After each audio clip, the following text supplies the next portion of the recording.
أحاول أن أتخيل الحياة هنا، كيف كنت لأقضي أياما أو حتى أسابيعا متواصلة هنا.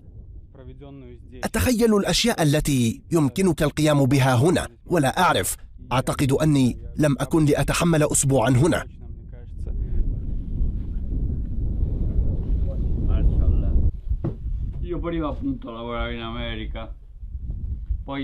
كنت أعمل في أمريكا. كنت مصور أزياء لمدة 12 عاما. عملت في مجلة فوغ. أين؟ في نيويورك؟ في لوس أنجلوس. ثم أسافر في جميع أنحاء إفريقيا وأقوم بعمل تقارير مصورة للمجلات. بعدها جئت إلى هنا، إلى مدينة شنقيط. استقريت وافتتحت مطعما. لم يكن لدي عائلة ولا أطفال ولا شيء. كان هذا قبل 15 عاما.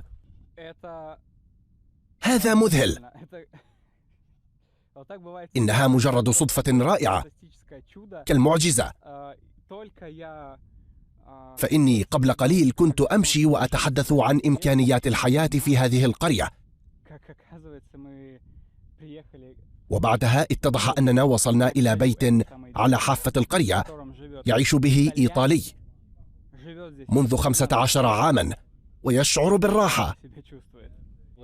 بالبداية التقيت زوجتي الأولى، بعدها قابلت هذه الزوجة وانتقلت إلى قريتها. والزوجة الأولى موريتانية أيضا. نعم، موريتانية.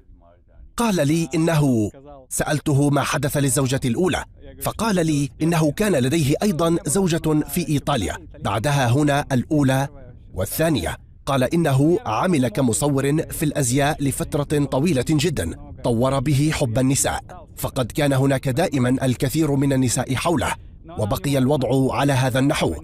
هنا في البلاد مسموح بتعدد الزوجات، لكن الآن لديه زوجة واحدة.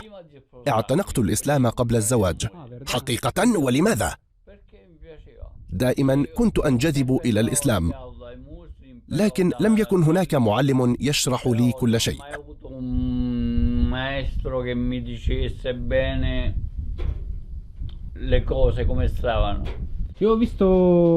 عندما رأيت هذه القرية راودتني أفكار عن ما يفعله الناس هنا. عندما تستيقظ في الصباح ماذا تفعل؟ حدثني عن يومك المعتاد. بالأمس آخر شيء فعلته صنعت الجبن. لدينا جمال وماعز ومزرعة بالقرب من الواحة. لدينا أيضا منزل في المدينة نذهب إليه، وهناك دائما ما تفعله.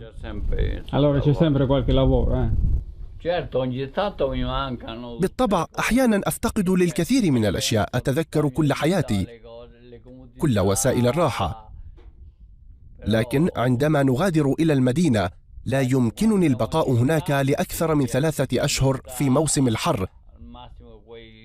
أحتاج للرجوع إلى هنا. هل أنت سعيد هنا؟ نعم. ما هي السعادة بالنسبة لك؟ السعادة في البساطة.